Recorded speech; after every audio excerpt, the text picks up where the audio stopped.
Joe Rogan Podcast. Check it out. The Joe Rogan Experience. Train by day, Joe Rogan Podcast by night, all day.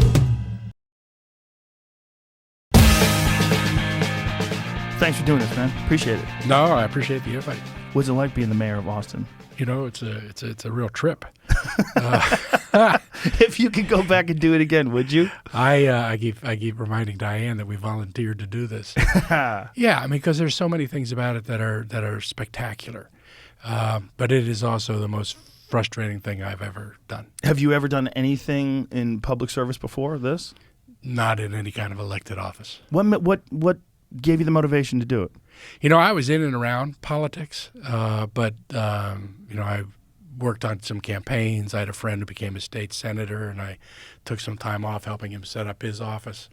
I think, you know, really it was, you know, literally the city had been real good to me. You know, I came here as a pretty poor student passing through town, never left, stayed here for the music and the breakfast tacos. And, you know, 40 years later, I've achieved so many things that I didn't even know existed, and it was a chance to give back. This is the classic case of no good deed goes unpunished. Well, and then, you know, the way it stands now, it's such a strange time, right? Like, everything was fine. I mean, so many mayors across the country had, you know, you have your standard mayor problems, but then COVID hits, and you have everything is exacerbated. And like, what kind of like massive change has this been for you? You know, it actually starts before that. You know, let's go back. We've had 3 100-year storms in my 7 years where people have died. We had a bridge wash out way north of here, sending silt downstream, and we ended up having to do a water boil in Austin. And this was at a time... Water boil, I mean people had to boil their tap water, so the processing wasn't working? In a city of 1 million people, you couldn't drink the water. I mean, that never happens. But yet in my time as mayor in 7 years, it's happened twice. We had a bomber that was putting bombs on people's porches, mailing people, and people were dying. You know, we had 1,000 law enforcement agents here in the city. We were talking about that. And then COVID. I mean, yeah. What was the bomb about? Like, what was that about? It was no motive. I mean, it was just a kid who's obviously had significant problems. I mean, he was you know, evil. He was just randomly sending bombs. And of course, when it started, we didn't know that it was random. So everybody's trying to figure out who's next and what the plan is. And it was fascinating to watch the FBI and Austin Police Department work on that. How long did it take to catch him? You know, it was over in a matter of just a few weeks, and I don't even remember now. I mean, it could be even shorter than that. It could be 2 weeks. I remember it being a really long period of time because every day lasted forever. But it was relatively quick. What is it like being the mayor while something like that is going on? While you're trying to sleep and you're thinking like, when's the next one going to blow, and how do we catch this guy? Like, what is that feeling like? It's hard, you know, because you know your community is scared, and you know that the community is looking to you to try and gauge how scared it is that they need to be. You know, we had the FBI and APD, we had other law enforcement that was working on. I was kind of like the translator. You know, they would listen to the official reports by law enforcement, and then they would look at me and say, so how are we supposed to be feeling for this? What's our swing thought? I mean, what are we supposed to be thinking about right now? And you start reading, you know, about other situations, other mayors that have gone through some similar kind of thing, looking back in time. And so many of these things end where it just stops. They don't catch anybody. There's no finality to it. So there's this lingering, unsettled place where you just never know when it's going to come back again. It was a scary, frightening time, except for watching those guys work, because you watch those guys work, and I knew that I got to the place where I knew that if that guy kept sending off bombs, they were going to catch him. And how did they wind up catching him? They ended up tracing the packages that were coming in. They ended up getting a video at I think it was like a FedEx place. They knew that bombs had been mailed at different locations, and they have pretty sophisticated equipment to be able to determine in two completely different places what cars happen to be in those two spots over a defined period of time. So they were doing that. They were checking the kind of the ring cameras on places where they knew somebody had probably driven by. I mean, there was just a lot of police work. Whew. Yeah, that's a thing, right? If you have someone doing something like that in your city, and there's really no way to figure out why, and there's no way to understand. It's random. You're sending them out to random people. And when it started off, you didn't know that it was random, right? So some of the first. How many bombs went off? I am not sure. My recollection is probably about 4, 5, maybe. But the first couple hit children of some pretty prominent black families in the city. So it initially looked like there may be a link between who was getting bombed, and this might actually be something that was race driven, or because you just don't know when you only have 2 or 3 data points. It could be anything, and everybody imagines each one of those scenarios. So you've had that. You've had those storm which washed out the bridge, and then this crazy ice storm. Bastrop nearly burned up, a city just east of here. Wildfire came. When I came into office, we were in the middle of a historic drought. Right. That was when Lake Travis had shrunk, right? It did. It was crazy. Crazy. Some pictures of friends that I know that live out here sent me pictures. I was in California at the time, but I was like, that is nuts. It was like hundreds of yards between their dock and where the actual water was. We were down to like 25, 30%, and wow. I was beginning to get shopped, these multi-billion-dollar proposals to pipe in water from aquifers from east of here. One of the best things I did as mayor soon after I was elected is I made it rain, and the Lake Travis filled right up. Didn't it fill up in like a day? Yeah. That's all crazy. It takes. That's all it takes. Wow. Yeah. It's the ice storm out here was pretty bananas. The frozen snow ice storm that lasted a week. It's very strange. And that's also a 100-year sort of event, right? Almost in recorded history. I mean, Yeah. it was the most, and to have that happen at a time when you're in the middle of a pandemic, right? So all the things that you would have done now gets limited. You're trying to get people off the street and put them into some kind of congregate warming station. It impacts that. It impacts everything that you want to do to have that happen in the middle of a pandemic. And then we lost power in the city. Yeah. So no one had water, no one had electricity.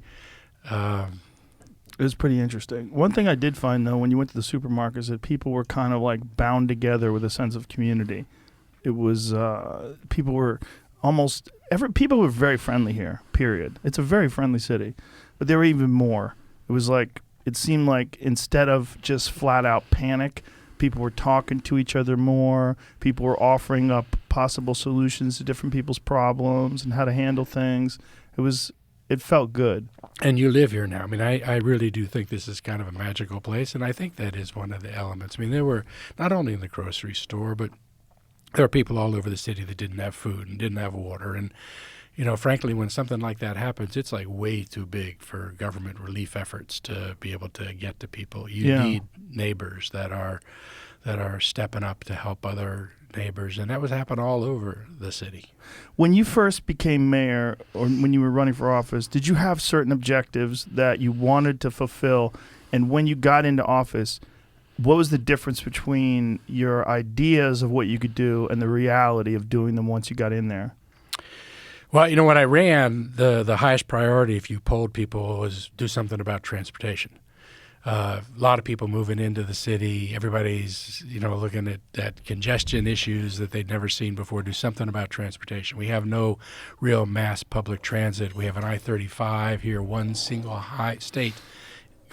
interstate going through the city, one of the most congested in the country. So transportation, I knew I had to focus on. I need you guys to stop talking about your traffic because it's a joke. Right. Your traffic here is literally a joke. My friend Tony calls it adorable. It is adorable, right? Jamie's from out of town. We're from L.A. The traffic here is a joke. It's hilarious. People are like, this traffic is crazy. Took me an extra 5 minutes to get somewhere. You guys don't have traffic. I know that. If that's your biggest problem, you literally live in Narnia. This is a utopian village. There's no traffic. And we've been accused of that. It's true. on lots of occasions. But coming in, there were two things that I hadn't anticipated. The first one was the level of incoming volume was something that I hadn't anticipated. When did it start? When did it ramp up, the people moving here? Because it wasn't just the pandemic, right? I'm just talking about people reaching out to me. In the job. You could spend your entire time not doing anything but responding to constituents. Oh, okay. Or you could spend all your time doing nothing but trying to mediate the zoning cases that show up every week. You could spend your whole time never doing anything that's actually big picture and affirmative in a city. And I used to blame city councils before me that they would never actually get in to deal with the really big issues.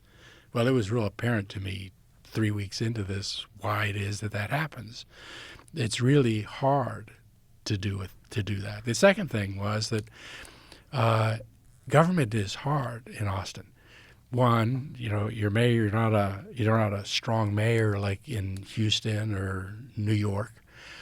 So the city manager has significant administrative and executive powers in the city. When you say not a strong mayor, could you explain that to people, the difference between the way government works here versus the way it would work in, say, like Chicago or somewhere like that? Right. So the mayor in a lot of cities is the CEO of the city.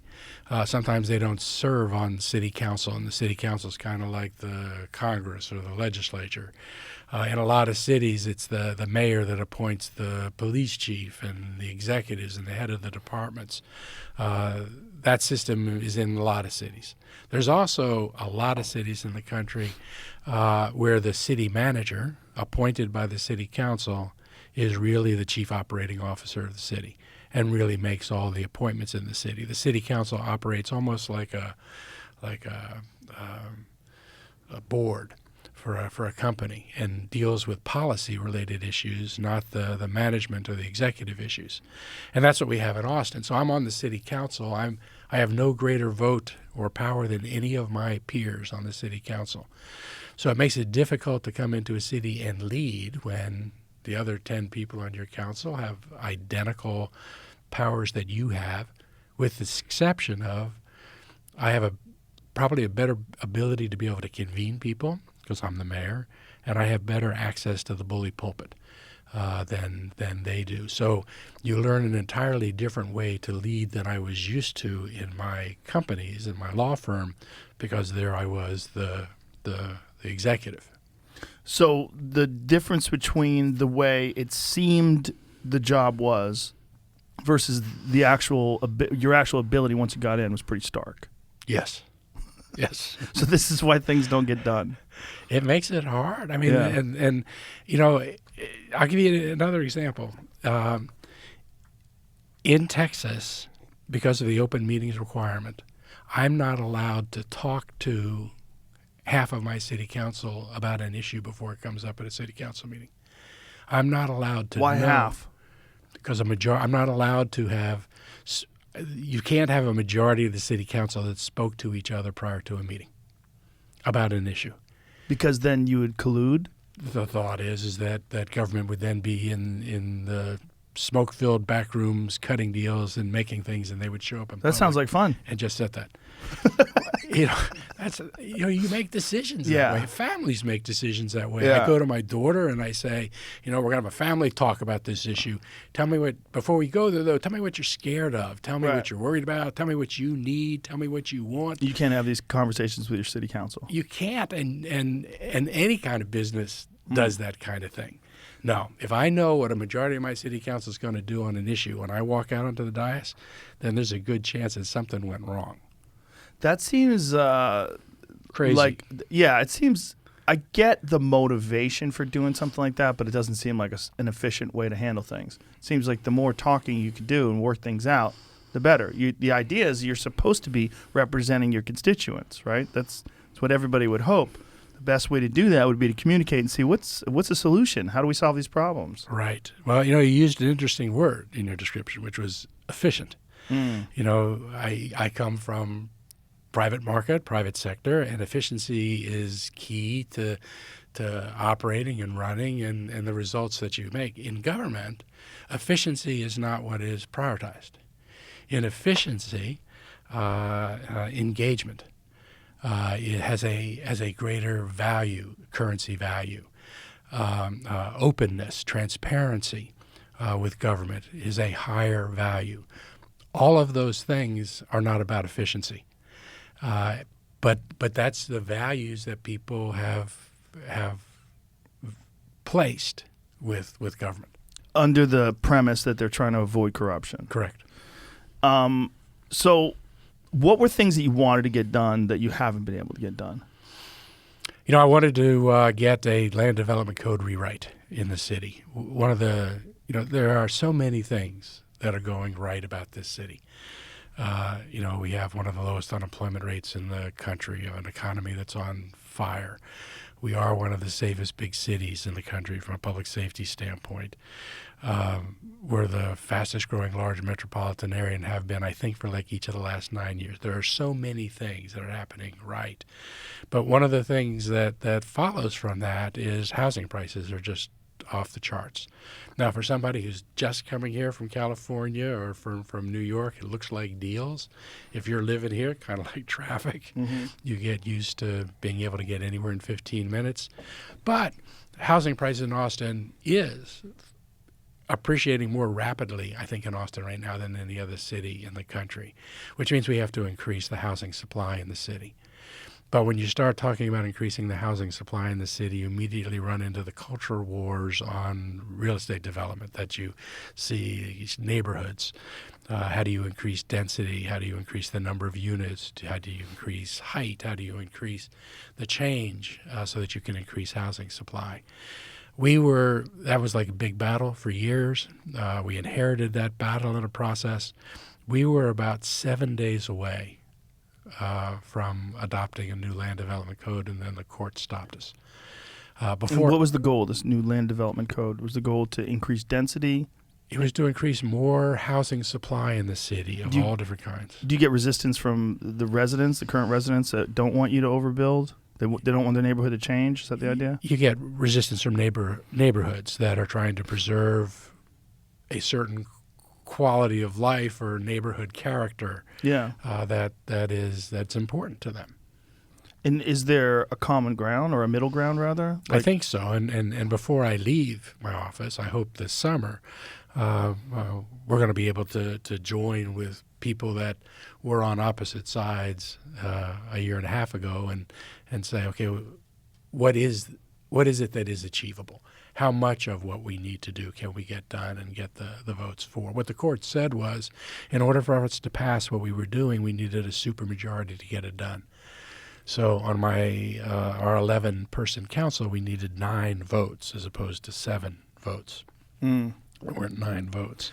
Now, this is to increase, like, what is the actual, what are you trying to achieve? Like, what is the actual stated goal? It's to increase the number of units, of housing units, that can be built under our land development code. So for particular, like per acre, like how's it set up? Yeah. So a certain amount of houses per acre. It depends on the area. Each area has its own rules. It begins with saying on commercial corridors where our zoning says you can just build commercially, we're going to let people build residences there too. So if you want to put on a floor above the commercial use that's residential use, we're going to do that. So we're going to enlarge what you can build in a commercial area. So you could add condos to the top of an office building, perhaps. Right, and maybe it's letting more people build auxiliary dwelling units or apartments in the backyard. Maybe it's going to people and saying, if you preserve the house that's on the lot, we'll let you build 2 other houses on the back of the lot instead of 1 house on the back of the lot. So it's increasing the number of units, perhaps. It's increasing the square footage that you can put on a lot relative to the total area. Maybe it's increasing the height that you can put in a particular zone property. So if you can go from only 3 stories to 4 stories if you build a certain amount of residential along with that, or affordable residential. And is there any consideration to the idea that maybe the city shouldn't grow? Yes. I'm sure there must be some resistance about that. Like, people are like, look, we should keep it exactly the way it is as long as we can. Don't let more people build. And if they're going to move here and there's no houses, guess what? You can't move here, or move outside of town, or, figure it out. But don't ruin this thing. When I ran for re-election, there were lots of people coming up to me, and their one ask was that I would stop the city from growing. But as I explained to people, there's only one way to really stop a city from growing. Bring in crime. Bring in crime. Make it an undesirable place to live. Anything short of that. I know. And a desirable place is going to grow. It's really, I hate to keep saying this because I've said it too many times on the air, and I think I've fucked it up. It's too good here. It's such a good city. It really is. There's so many good things about it. Like, you think you know what city life is. You think you know it's like living in a city. Oh, there's a certain amount of crime, certain amount of this, certain amount of that. And then you come here and you're like, oh no, this is like most of the good stuff and very little of the bad stuff. It's an unusual combination of things. It's not too big. It's not too small. What does Matthew McConaughey say? He goes, this is a place where everybody's good enough and no one's too good. No, I fucked it up. Everyone's too good. No one's too good and everyone's good enough. That's what he says. Yeah, which is a great way to say it. But I think he's on to something. It's like it's a utopian size city with great values and really friendly people and amazing restaurants and a great art scene and a great music scene and now a great comedy scene. Well, it had a good comedy scene before, but since the pandemic, when a lot of places were shut down, there's been 4 new comedy clubs that have opened up here just within the last year, which is crazy. No, and I loved you started describing, kind of what this vision is, a future of Austin as a kind of a center for this. Yeah. And I love that. Yeah, I think Austin easily could be the center for comedy because comedy doesn't need show business, but we've always been connected to show business because comedians have gotten jobs on sitcoms and gotten jobs on television shows and movies. But the reality is, over the last few years, that's all shifted anyway to the internet. And now comedians have found it's much more profitable and more fun to be independent. And there's more freedom. Because being independent and being able to say whatever you want and do whatever you want, then the audience finds you and they know what you really are. It's not you from The Tonight Show or you from this show where you got to kind of pretend to be something that fits some sort of a corporate mold of what they would like a host to be. You can be yourself. And comedians now have found this sort of community thing going on where we support each other and we get on each other's podcasts and we put each other on each other's comedy shows, and it's just, we don't need show business anymore in that sense, like the Hollywood show business. And we'd be better off if we're independent. So many of us are moving here, and I've had 10 friends have moved here within the last year. And it's continuing to pile up. And as more comics hear about the great Austin scene, more will move here. And you describe something that is cultural, I think, to the city. I mean, that ability to be able to come here and be who you are and to be able to think outside the box and set up different kinds of systems. The watchword in Austin, and I think we've talked about this in the past, is keep Austin weird. You can buy it on a coffee mug. They've ruined that saying, though, with those shirts. My daughter has one of those. I'm like, take that off. That's ridiculous. Get rid of that shirt. But what does that mean? What does it mean? That it's okay to be weird. I think everybody probably has. They have them in Portland, too. You don't want to be weird like Portland. You don't. You only want to be weird like Austin. But I'll tell you what I think it means in Austin. In Austin, I think what it means is it's okay to be different. Yes. It's okay to take risks. And one of the neat things about this city is that there's a higher risk tolerance than any other city in the world that I've ever been in. It's okay to to try stuff.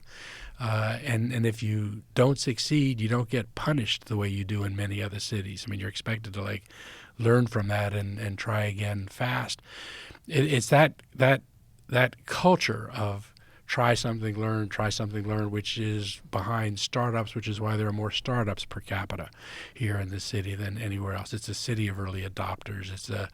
It's a city where, you know, a mayoral candidate a few years back who finished second in the race was a guy who drove through town on a thong on his bicycle. I mean, just finished second. I like how you said he finished second. Imagine if you lost to that guy. Really? You'd be like, oh my goodness, I got to go back to the private sector. The biggest issue by far over this past year has been the homeless crisis, right? That's the biggest thing, is the increase in the tents and the chaos. And, you know, when Dave Chappelle and I were doing Stubbs, we'd go down 8th Street and there's that underpass and it was just like a village down there. It was crazy. What happened? How did that all get going? Like, what was the motivation for allowing people to camp in public places? Well, that's the action the council took 2 years ago. But so let's go back before 2 years ago. You know, when I came into office, we had an outdoor area that kind of looked like, you know, what you have downtown in Skid Row in L.A., but ours was just in a block area. But that's what everybody talked about. And where was that area? It was over toward I-35, toward the highway. It was at the Arch, which was a shelter. But most of the people there never went inside. They kind of gathered outside. It was an open-air market of all kinds of horrible things. And people wanted that to disappear. The problem with making that disappear is that this challenge is not one you can just make go away. You can move it, but if you close it down anywhere, the people don't disappear, so they'll come back. But that was a challenge coming into office. But in my second, third, and fourth years in office, I started going to neighborhood association meetings. And whereas in the past people would want to talk about zoning or flooding, now all they wanted to talk about was this homeless encampment that was near them somewhere. In the woods, in the streams, somewhere nearby. They were blaming the petty crime happening in the neighborhood on them. Every one of them had a wife or a daughter that had a horrible experience related to them.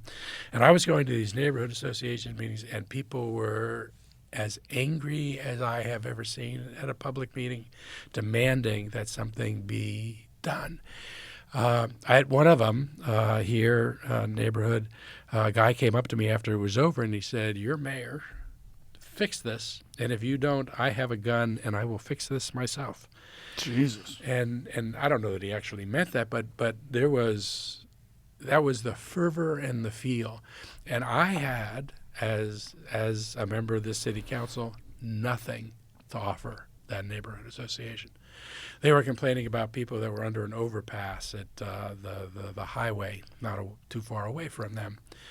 And I knew that if we fenced in that overpass, which of course we couldn't do because it's not city property, it's state property, but if the state fenced it in so that those people weren't there anymore, they don't disappear. So all they're going to do is move up the highway or down the highway or somewhere else. And I was going to more and more neighborhood associations that were complaining more and more about encampments, and I had no solution to that. And what hurt is we knew what worked. So in that same period of time, we said, let's house every vet in our city that's experiencing homelessness. You know, there was a national program doing it. A lot of cities participated. Austin was one of a handful of cities to successfully get that done. The community came together. When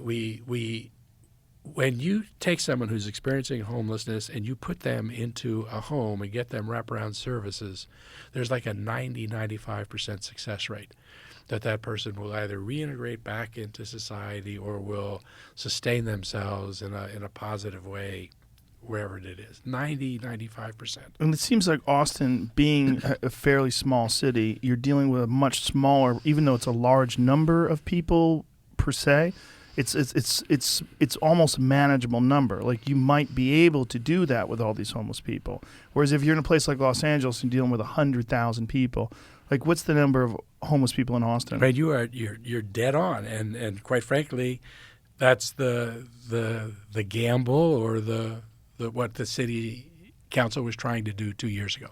So on our streets, on any given night, there's about 3,000 people that are experiencing homelessness. L.A. City, almost 50,000. I think it's County, more than that. 70 some odd thousand. And my numbers could be I don't even old. think they know, but it's increased to the point where it's hard to say whether or not it's increased or its exposure's increased because they've all moved to like Venice Beach where there's just thousands of tents. The numbers are going up. Yeah. And in Seattle, San Francisco, smaller cities than Austin have 3 to 6 times as many people experiencing homelessness. I was with the mayor in L.A., and I said to him, I said, God, I don't even know what you do. I mean, the scale of your challenge is so great. The cost to actually turn this around, I said, I don't know what you do.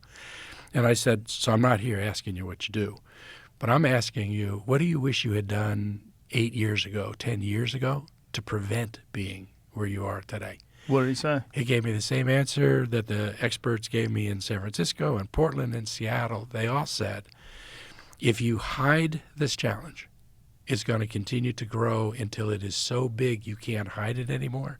But at that point, it's going to be too big for you to actually meaningfully deal with it.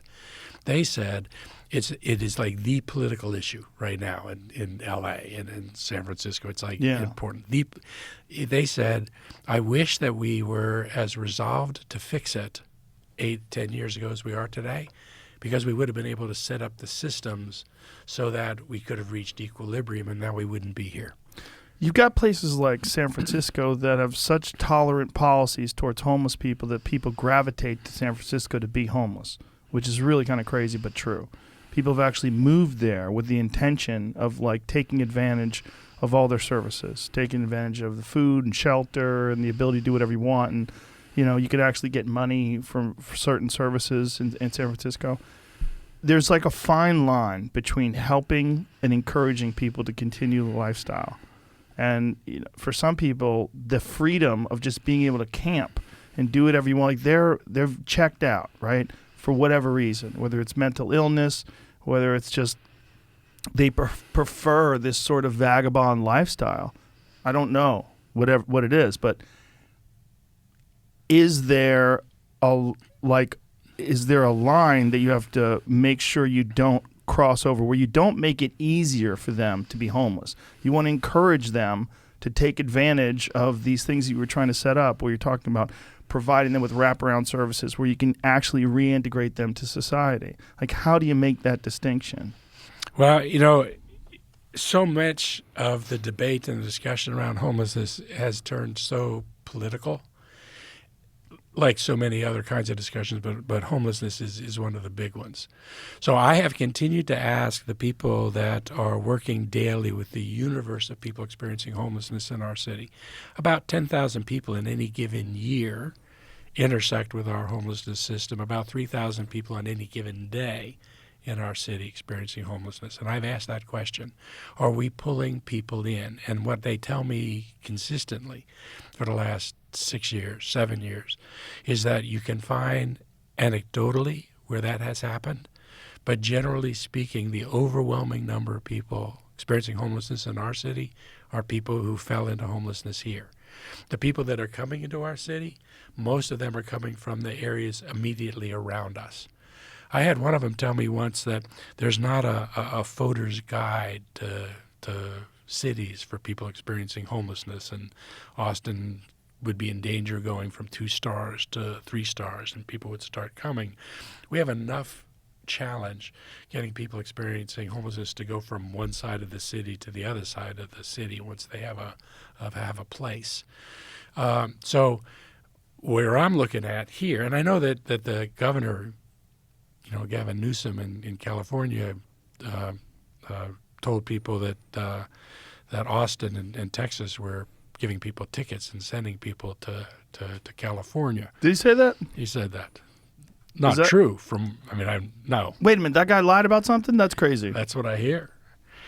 But the so I'm just we just that's need not to get how to handle it, we need right. to get people off the street. So So- what the council did was we said we made it work with veterans, and then I tried to scale up what we did with veterans, but I couldn't get the resolve to spend the money.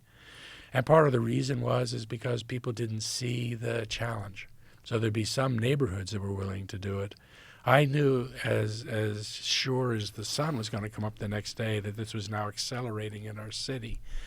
So what we said was, we're going to maintain the ordinances that say if you threaten public safety or public health, you can get arrested and ticketed and put in jail, because that's important. Somebody's doing that, they should be arrested and ticketed and put in jail. But if they're not doing that, if all they're doing is surviving, then it is inhumane to either put that person in jail or to force that person to live down in the streams and in the woods, because it's an even worse place for them to be. So Why is it a worse place for them to be camping in the woods than to be camping on a public street? Well, one, you don't want anybody camping in a public street either. Right. So that's not a solution to the challenge. You can't have that happen either. But if somebody is in the woods or down by the streams, they're not interacting with anybody else. So you have hundreds of women that are getting assaulted every night as the price to be able to live in that environment, because they're secluded and they're not safe. So you mean if a homeless woman moves to the woods, she's in danger because there's no one around her to protect her? Unless she There's not picks a a community. protector. Unless she Right. picks a protector. She's not in a community Right. of homeless people. And so this is one of the reasons why these people gravitate towards these places like that 8th Street underpass, because there's a lot of them together, and there's a sense of And belonging. it's public and they can see it. Our health officials can find them. Right. We're now vaccinating our entire population of people experiencing homelessness because we can find them. The mistake that we made is that when we did something that meant people were going to come out of the woods and the streams, we should have identified at that point where people could go and not go. Mm-hmm. And we didn't do that. We didn't manage the public spaces, the shared spaces, the way that we should have. So what the council did that summer is we said, okay, we're going to decriminalize it, because every person who, in 2016, thereabouts, we wrote like 18,000 tickets. And as you imagine, very few of those people ended up in court the following Thursday to pay their fine. They end up bench warrant issues for their arrest, and then you can't get, 6 months later, they have trouble getting a job or an apartment because now they have a criminal record. Right? So we said we're just not going to do that anymore. But on the same day we did that, we asked the city manager to come back with a set of rules that would say, okay, so we where is it that people can go and can't go? And for lots of reasons that never happened, and that's where we made our mistake. So if you could go back and do it all over again from the moment you got into office, what would you have done differently? Well, the what we did initially in terms of with the veterans was real successful. I would do that again. It proves up the model. Can you And it explain how that works? Like, what did you do exactly for the veterans? Well, veterans are a little bit easier because they come with resources. So they come with what are called VASH vouchers from the federal government, which is support to help do rent supplements. But then it was reaching out to everybody in the city that had apartment buildings, big managers of apartment buildings with these vouchers, and we would say, would you take in these vets? And people were willing to do that. We had some landlords that were suspicious of it and say, I'm not going to do this because if I take someone like this, they're going to trash out the place. And when Right. they leave, it'll take me 6 months to evict them. So I got together with some private businesses and the like. We created a risk fund outside of city government, and we put it into the community foundation, and we said, if you take a tenant and they trash out your place or create a problem, you call in the morning, you get a check in the afternoon. All the landlords said they don't believe me because it's city, it's going to take you 5 months. I said, it's not in the city, it's privately funded, we're doing it outside the city. That's a great solution. It was great, and it took trusting the landlords that they weren't going to be making claims unless they actually had problems. So you start with It this. You take the veterans. You have this these vouchers. You bring them into apartment buildings. You get them places. That's step one. So now they have a roof over their head, but how do you help them clean up? The service providers in the city Mhm. all said, because we all got everybody together and we said, let's get to equilibrium with veterans, which means that, you can never end homelessness, but what you can do is get to a place where the rate at which you house people and they come out of housing back to life is the same rate at which they show up experiencing homelessness. I said, let's do that with veterans. It was part, again, of a federal program. What percentage of the homeless folks are veterans? I think it's probably right now about 6%, something like that. I think the number was higher back then because we had more veterans on the streets.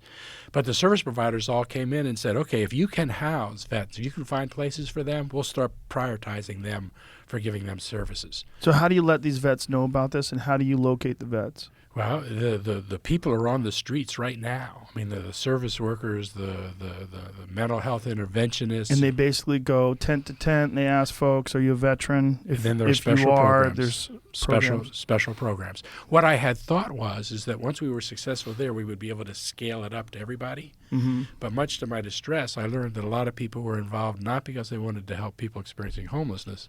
They wanted to help vets. And I understand that. But when we moved out of vets, I had trouble getting the commitment to raise the resources to be able to do it for everybody. And so for 2 years, we were really unable to get the resources necessary to do it. The reason that I feel optimistic right now on homelessness, and I do more than I have in the last 10 years in this city, is because in our city right now, because it's become a political issue, because of the vote we just took, because of everybody getting we so should explain engaged. to people the vote. The vote is that now it's illegal to camp on the city, in the city streets. There was a referendum, and the community said, we don't like tents, get rid of the tents that we're seeing. Let's criminalize it again. As a practical matter, criminalizing it isn't ultimately going to help. We have to enforce the new law, so the manager and the police chief are charged with doing that. But what we need to do is scale up the same thing we did with veterans. And for the very first time, we have our Chamber of Commerce business organization, Downtown Austin Alliance business organization, locked arm in arm with the Austin Justice Coalition and our homelessness leftist advocates, all agreeing on what it is that is the plan. And for the very first time, we have, I think, the access to the resources using the 1.9, our share of the $1.9 trillion coming out of D.C. And what several of us on the council, and I think a majority of us on the council have said is, rather than taking that dollars from the federal government and splitting it up 50 different ways and sending it out to people, what if we actually took those dollars and put them toward the homelessness challenge in our city? Let's take the lion's share of that money, put it to one challenge. Let's get the county to do it. Then let's go to the foundations in the community and say, we're going to take this challenge off the table in our city. This is the moment, because it's only 3,000 people on any given night. Going back to what you said earlier. Right, it's a theater full of people. We can do it's this. Not that big. We can do this. It's workable. We can set up the system. And if we set up the system, then that equilibrium place, then takes this challenge off the table for us for an indefinite period If there of was time. no fiscal considerations, if someone could come to you and said, Steve, you got an open check, like, tell me what you need to do, what do you want to do, how would you handle it? If there was no worries whatsoever about money, if you could just build structures and house the homeless, and then it's not just about getting them housed and cleaned up and fed, it's also about figuring out drug programs, it's figuring out mental health programs, it's figuring out how to get them gainfully employed, how to get them counseling. Maybe there's some serious psychological issues that are leading to them being on the street. Everyone is different. You've got a wide spectrum of problems and issues, and what would you do? We know that there are a lot of people that need services, but we also know if you try to give those services to people while they're in tents or while they're in congregate living situations, the success rate is down like at 20%. Why is that? Because you can't always find them, because they'll move in and out of those places, so it's hard to actually know where they are to focus. Makes it harder for them to get a job when their address is in a congregate shelter somewhere. They lose their papers. Life is that much harder if every moment of every day you're trying to survive to the next moment. Get somebody into a home, then they can work with their social worker and actually begin to pull things together. So if you get them into the home, much more successful, those services. So we have to get places for people to be, plus those wraparound services. Most of the people that's experiencing homelessness are not people that have mental health challenges or substance abuse challenges. Most people are the victims of the perfect storm. I mean, they are literally people, married, family, and then there's this like huge medical bill, and they can't pay it, and it starts causing problems between them and their spouse. They have a bill collector that's now calling them all the time. So they start paying that bill sometimes and not their car bill all the time, and then they lose their car. That causes friction in the household. Things are getting like really ugly at this point. They don't have the car, and one of them loses their job.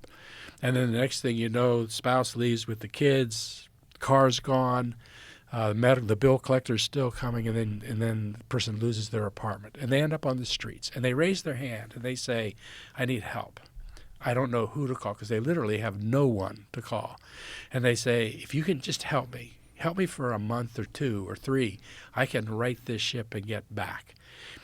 If you can get them off the street into a home with a job training program, or even just stabilize them, get them what they need, real good chance they can get back into life. But if the longer you leave them on the street, the longer they're there, the harder it's going to be for them to be able to pull back.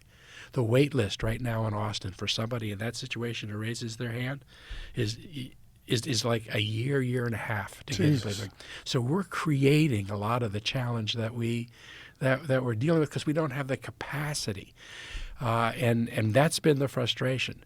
But for the very, very first time, we actually have the agreement on the plan, the way we measure it over time, exactly what it's going to cost. We have the resources from the federal government. I think we're having foundations now that are in discussions willing to step up and take a big piece of this. Before I leave office here in the next year and a half, my number one priority is to track this issue.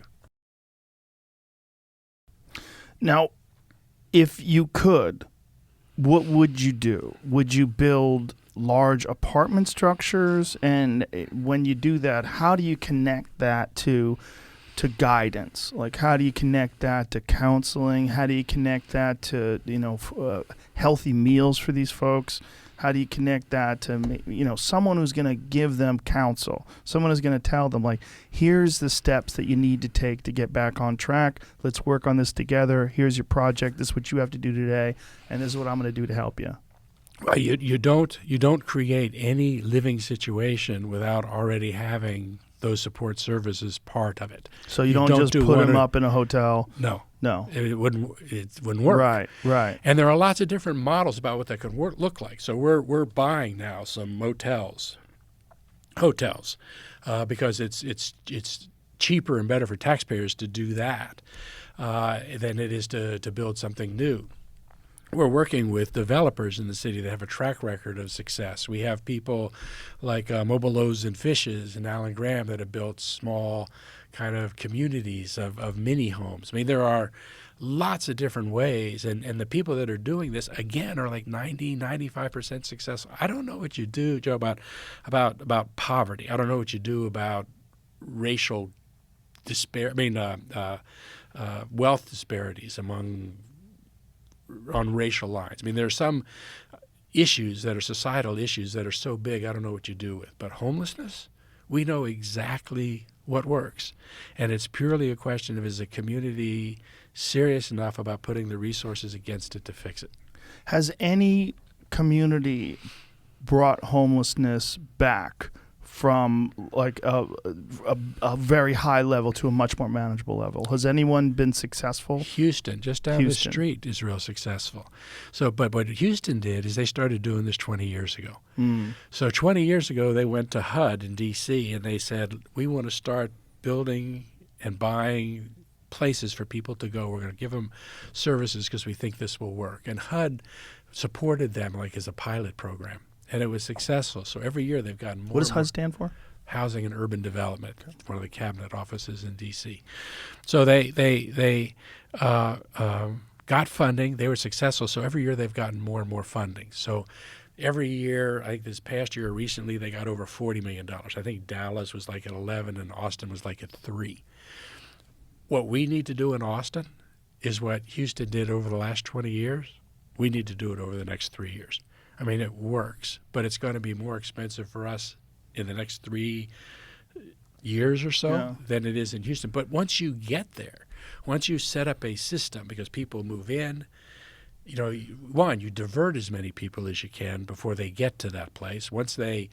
If they get past the diversion, you didn't diversion, then you get them into some kind of rapid rehousing, emergency housing, exiting them to permanent supportive housing, hopefully exiting them back to society, and then you keep backfilling those spots. Then, once you reach equilibrium in that system, then it doesn't cost. You know, L.A. budget this year. Did you see that? The L.A. line item for homelessness this year in their budget, $1 billion. $1 billion. I don't even know what you do. I mean, it's crazy. And guess what? It's not going to do anything. It won't. Their numbers are so big that it won't set up their systems. It's insane. Yeah. And then it becomes just massive bureaucracy and nothing gets done. The problem with a place like LA is that it's too big and there's too many people and it's just not going to get done. And that's the one thing that I look at Austin, I go, this might work.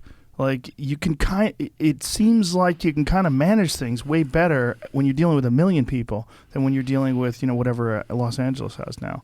When you're talking about 3,000 homeless folks, how many counselors do you need? How many people do you need working on this problem?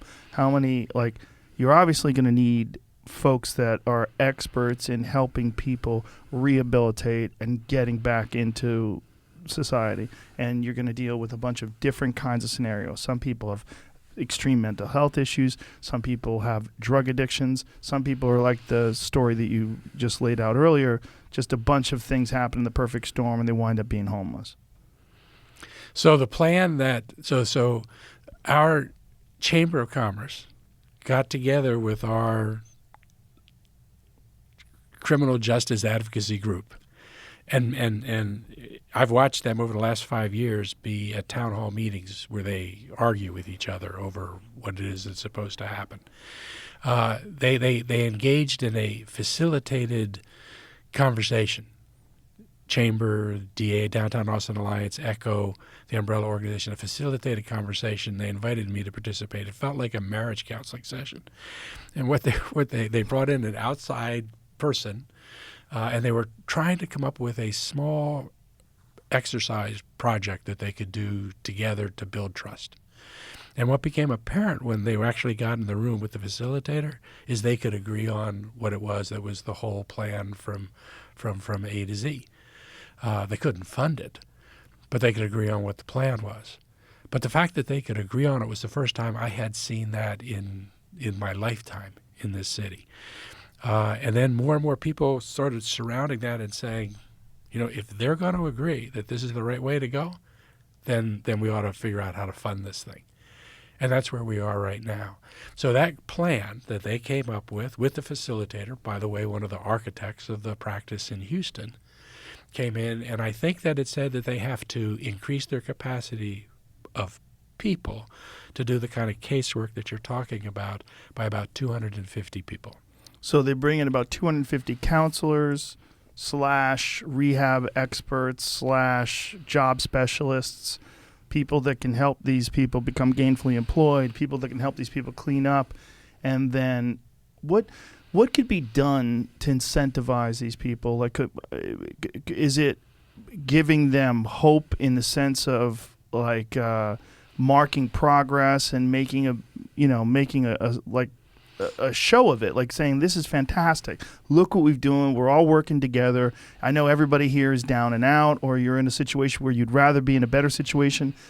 We can all help, and look at these examples of ways we've done it. And look at these examples of people who've been like you, who've gone through this program and are now happy, normal members of society, and maybe some of those folks can even come back and help and offer counseling and maybe even speak to these people and say, hey, I was in the position that you were in, and we can all get out of this together. And they do. But remember that this universe of people that are experiencing homelessness run the gamut. And most of them don't have the mental health challenge or the substance abuse challenge. Most of them don't. So it's a question of just helping those people right themselves and then get back. And there'll be some people who are just gone. Right. And really what you're really trying to do is to find a safe place for them to be and decrease the frequency with which they're interacting with police and showing up in emergency rooms. How do you do that? Well, in our city, just by way of example, the 250 people that are most chronically experiencing homelessness, that have the most significant challenges they're dealing with, the frequent flyers in our emergency rooms and in jails and all that, are costing our collective community about $220,000 a year. 250 people. 250 people each, $220,000 a year. Each person? Each person. About $50 million our community pays every year for those 250 people. That seems like a problem. That's, you think? Yeah. All right. So that's how reality shows like The Hunger Games get started. What if we somebody looks somebody goes, I got an idea. There's a better idea. But to take those 250 people, and really get them to a safer, better place, all the statistics, all the studies show they're going to end up in emergency rooms less, end up in the hospitals less, end up in jails less. Most of the people are eager to be able to actually get a job. There's a dignity in having a job. Right. And in our city we have Workforce Solutions, which is the local arm of the federal Department of Labor, where they bring in programs, and we're trying to train people in our city. We have tons of great jobs in the city. What we don't have in this city are the middle skilled trained people to take the middle skill jobs, because we have a lot of them that are available. We don't have people that are trained to do them. We have a lot of people who can step into a $150,000 a year job plus. So we have a program to train people, to give them less than a 4-year degree, less than a 2-year degree, a certificate, so that they can go do something. By the way, a welder in this city right now with a brand new certificate makes $80,000 and $90,000 a year. And that's not a 2-year degree. But so our Workforce Solutions, I asked the number the other day. How many people have you brought into your program that self-identify as experiencing homelessness? It was like 650 people in their program over the last 2 years. I said, what success do you have of actually putting somebody into a job? It's 65%. We ought to be doing that kind of thing. So part of it is new people. Part of it is giving greater capacity to the services that exist so they can create more slots. But that's where we are right now. I mean, it's pulling all those pieces together so that we can actually do that. And if we do this on this timing, I think we're going to be the first city to be able to accomplish that kind of turn in that period of time. And it only happens because our challenge at this point is about average. I mean, people see it in this city right now because of what the council did 2 years ago. So it is, in everybody's face right now. And people want to do something about it, which is great. But what they don't want to do, I don't think, is send people back to the woods. They want people out of tents. It is inappropriate. It is wrong to have people tenting on our streets or in our overpasses. That is not a good place for them. It might be better than being in the woods, but it is a bad place for people to be. And we have to get tents gone. So buying up hotels and motels, buying up places that are available, and then having all these people in place, you think this can all be ramped up and become a successful program by the time you're out of office? I don't think it will be finalized, because I think we'll be in the middle of this 3-year period of time, but I think it'll be tracked. I think the money will have been committed and raised, and there'll be a glide path for 3 years. There'll be a group that is in charge of governing this and holding people accountable that operates outside of government. It won't be the city or the county because these challenges are too big for the city or the county. It's got to be a place that has funders and foundations and businesses all part of the governance of this process. Now, the hard asses amongst us would look at this and say this is a personal accountability issue and these people need to get their shit together, and then why should we help them? Nobody helped me, that kind of thought process. But then the more compassionate would look at maybe those 250 people that keep getting arrested over and over again and saying, how much would it cost to talk to those 250 people and work with those 250 people and figure out a way to change their perspective and bring, there's two different schools of thought, right? There's a school of thought, these people need to figure it out on their own. There's a school of thought as they are, regardless of their circumstance, they are a part of our community, and we need to figure out how to help them. What arguments do you get pro and con in that direction? What arguments do you get in terms of the 250 problem people that keep getting arrested and wind up in the hospital? There are two extremes, right? So there's the one group of people who say, I am only concerned about the aesthetics of this issue. Right. This Get them is out not of my here. challenge. I don't want to see it. Right. Put it somewhere where I don't have to deal with it. Just make it go away. And then there are the people that are only concerned about taking care of people, and they don't believe that there is a need to manage shared public spaces in a way that actually preserves for the public the use of public spaces. Yeah. They're only concerned about the person experiencing homelessness. What I have found in our city is that while those two extremes exist, almost everybody in the city has some of both. They don't want to see it, and there's got to be a better answer to it. But they want you in a city that has so much going for it, as much resources as this city has. We ought to be able to solve for this in a way that we're proud of. Yeah. It's almost like I wish there was a contest where people from around the country or around the city or wherever it would be could come in and there would be a prize if you could turn any of these 250 people into working, productive members of society. You figure out how to clean them up, counsel them. I wonder what could be done if there was real incentive, If say if there was $1 million prize for whoever could take these people and turn whether it's a small number of them or even just one. Take a person who's completely down and out and look and just go over their record, look at what's happened in their life. It seems like it could be done with enough resources and attention. You can change people's lives, but could you, how much would that cost? And would it be, if you're thinking about $250,000 a year for each one of these people, that's what you're saying? $220,000 a year. It seems like you pay someone $100,000 a year just to babysit these fucking people. You'd save $120,000 a year, and you might be able to fix it. Some of these people, there's got to be a way to get through to them. People can change. It's really hard, but they can change. If you get enough attention and enough motivation, you hit the right frequency with them, talk to them in a way that resonates with them, give them manageable goals that they could sort of get momentum going and start recognizing that, if I do these things and continue to do these things, I can actually live a better and healthier and happier life. It seems like Alger, I'll vote for you. Yeah, and I would love to see that, and there's has to be more and more of that, because what Austin is dealing with right now is not very dissimilar from what's happening in a lot of cities around the country right now. They're just not dealing with it. Yeah, which means in another 4 to 6 to 8 years, what you're seeing happening in L.A. is going to start happening in many, many more bigger cities around the country. Unless steps are taken to mitigate it. Because people aren't. Yeah. They're hiding it. They're letting it in places people don't see. It's going to come out. This is a national issue. Yeah. And then my hope is, I would love to have it happen today. But at some point in the next, 4 to 6 to 8 years, it's got to be that nationally the government's stepping into this and saying, this is an emergency. We've got to fix this.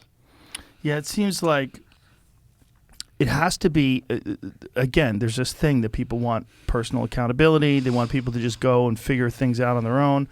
But it has to be recognized that different people start off in life at different places.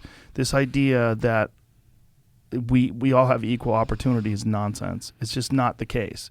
And so if equal opportunity doesn't exist, you can't have equal expectations. You just can't.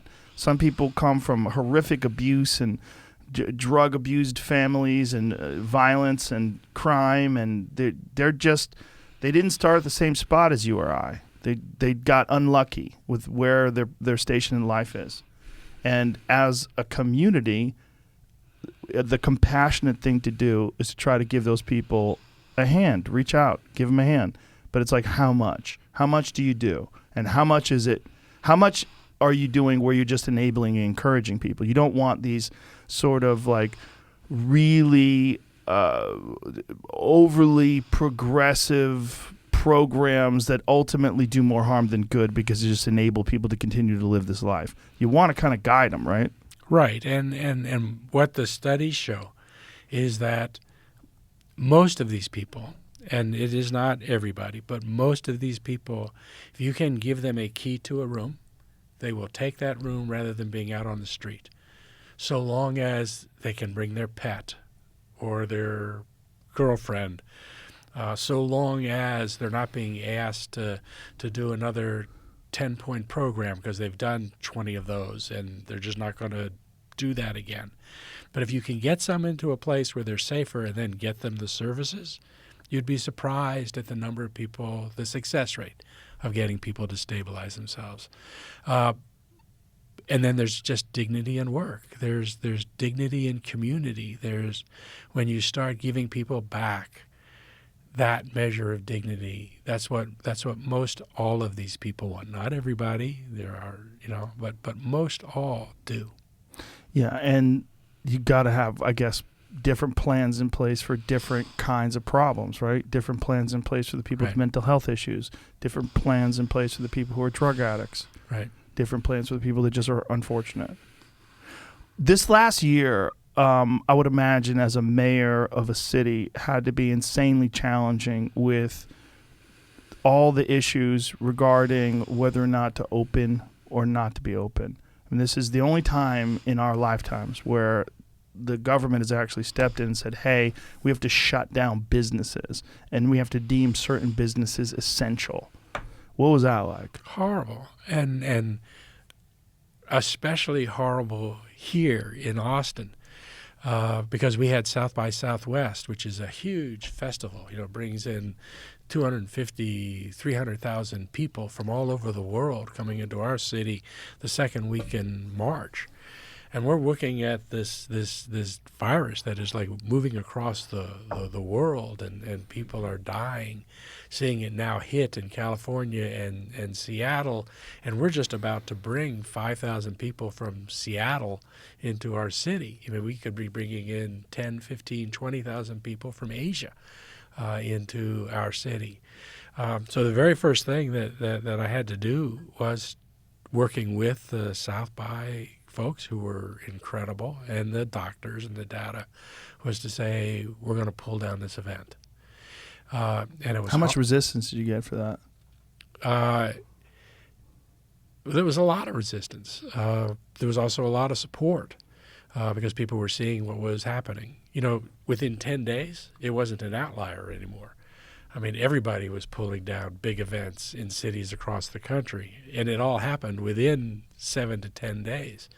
But that first one was hard. It was hard all year long with businesses because you want to keep things open. Austin has done this well so far. The mortality rate in Austin is half of the state average. The mortality rate in Austin less than half of the national average. Don't you think that has to do with a lot of the active people here, though, too? It does. We're a younger population, healthier population, but it's also true about cases, and it doesn't explain the number in cases, as the same way it does death or hospitalizations. This and a lot, and as I've said to my community from the very beginning, this is not about laws or ordinances, because ultimately you can't enforce these things anyhow. Right. It's trying to get the information out to people as best you can, and then a community makes a decision about what it's going to do culturally in its communities. And in the city, the people leaned into it. What was it like watching different cities all across the country have different responses? Different states have different responses, and to try to figure out who's doing this the right way. What is the right path to take? Is the path to give people personal responsibility? Is the path to insist on very strict government-inspired lockdowns? Like, how did you sort of navigate that? You know, we had an incredible team of people. We had the University of Texas, the physicians at the Dow Medical School, but also the statisticians and the modelers, modeling out all kinds of different scenarios, and then the data getting better and better for the models as each week passed. We had a really good health authority here in Dr. Escott, a director of the public health department, Hayden Howard. So we had good people, and we got positive results from some of the early steps we took. But I watched what was happening in the country. It was hard for everybody, around the country, because no one knew what to believe. I have to say, you guys handled it so much better here than so many other places. So many other places, they put these very draconian methods into place, and it just ruined the economies of these places. You guys didn't do that here.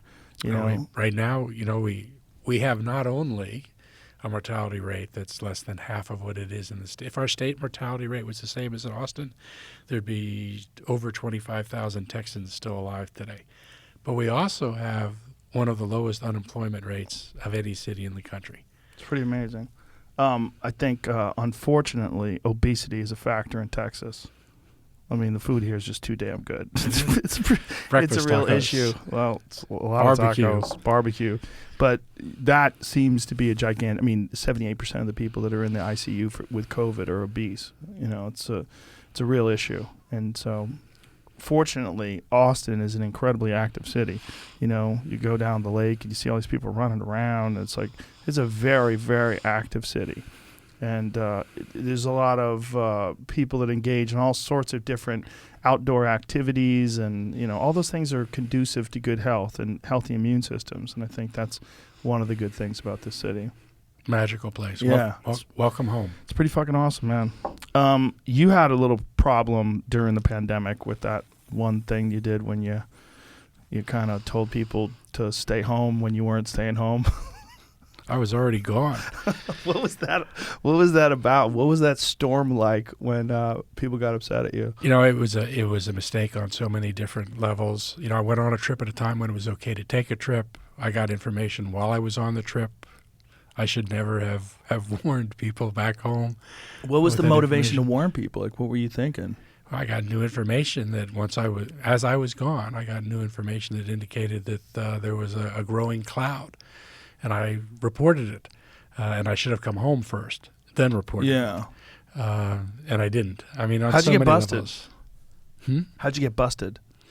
It was nothing I was hiding, so I was publishing pictures of it, and I just didn't think there was anything. I hadn't realized that, but it was a month afterward, so it happened like the first week in November. And then in December you got... Yeah, in December. So people figured it out. They put the two and two together and said, oh, my God, the guy was on vacation when he was saying to not do anything. Right. Yeah. So it was a mistake, and I obviously regret that, and it's been a sore spot, and I wish I hadn't done it, and I apologized, but now I just need to focus on what it is that is the work to be done. Well, it was quite a long time ago, but there was these different schools of thought about how to handle the pandemic, right? There's some people said just leave, like the governor when he said we're going to be 100% open, no mask mandate, do whatever you want. Everybody was like, this is crazy. You're going to kill people. The president called it Neanderthal thinking, but then months later, everything's fine. I mean, it turned out he was correct, and it was a good move. If I was governor, I probably would have done things a little bit differently. What would you have done differently? I probably would have extended some of the stuff another couple weeks. But why? If you see how it worked out. Well, I'll remind you, our mortality rate is half in Austin as what it is in the rest of the state. So there was no question but that it was time now to open things back up again. But, we encouraged our city to keep their masks on and not to do big blowout parties on New Year's Eve. And I think that reduced our numbers from doing that. So, I don't know. I don't know either. That's no one the knows question. right answers. No, I mean, it's like everybody's a Monday morning quarterback in this thing, right? Except for the governors and the mayors. You folks are the ones that have to make the tough calls. And when you're looking at it, like, I talk a lot of shit, but the reality is I'm not a mayor. I'm not a governor. I would not know what decision to make or not to make. My inclination is to always give people freedom. But I also know that some people are way more vulnerable than others. And if you're a person like myself who's always exercised and ate healthy, that's one thing. But if you're a person who has not, I'm a compassionate person. I don't think you should be thrown to the wolves because you've overindulged and you drink too much and you should just die now because there's a disease floating around that, picks you out. It just, for whatever reason, it finds people like that and it's much more dangerous to them. Was there ever a time where you guys decided or thought about some kind of a program put together to try to get people to exercise and to eat better and to supplement with vitamins? Because those are the steps that we've shown to absolutely help in increasing the potency of your immune system. And I think cities need to play in that space. That's why we've really put resources against the running trail around Lake Austin. Mm-hmm. And there are tens of thousands of people that are on there all the time. We do pretty big programs with the employees city. So 14,000 people, and we encourage kind of contents and motivational stuff with other large employers in the city. Is there something you could do though to get the word out about that to the rest of the population, just to let people know? I mean, particular things about like vitamin D supplementation, which you don't get vitamin D unless you get it from the sun or you supplement it. Those are the only two options. And one of the studies showed that out of the people that were in the ICU for COVID, 84% of them had insufficient levels of vitamin D. It has a tremendous impact on your immune system. Like just telling people to supplement with vitamin D would have a huge impact on people's health and immune system. Getting people to take multivitamins, getting people to drink more water, getting people to cut a lot of crap and processed foods out of their diet. All these things, could be promoted and really should be at a time like this where it really does make a big impact on who lives or dies. And we should have been doing a better job of that. We should be doing a better job of that. If this pandemic's told us anything, it's this virus sought out people with comorbidities. This virus sought out people, not everybody. There were some healthy people that got really sick too. There were really healthy people who died. But by and large, the lesson of taking care of yourself really shown to be true in this virus. Did you do anything different with yourself over this past year, recognizing that it does make you more vulnerable? I should have been doing more than I was. I ended up creating a little studio like this, right off of my bed, and I'm not sure I ever moved very much from the screen. I mean, it's been really hard. You've mostly been working remotely. Yeah. Well, listen, man, you don't have an easy job. It's thankless. It's very difficult, but you're the mayor of one of the best cities. And again, welcome home. It's great to have you here, and I can't wait for you to open up the club. And this is a magical place, and the people that are moving in are adding such richness to the community, and you're part of that. So thanks for being here. Thank you very much. Really appreciate it. Good luck to you. Thanks. I hope you can do something about this homeless situation. I really hope your plan's on track. And if you need anything, I'm here. Thank you. Thank you very much. Thanks. All right. Bye, everybody.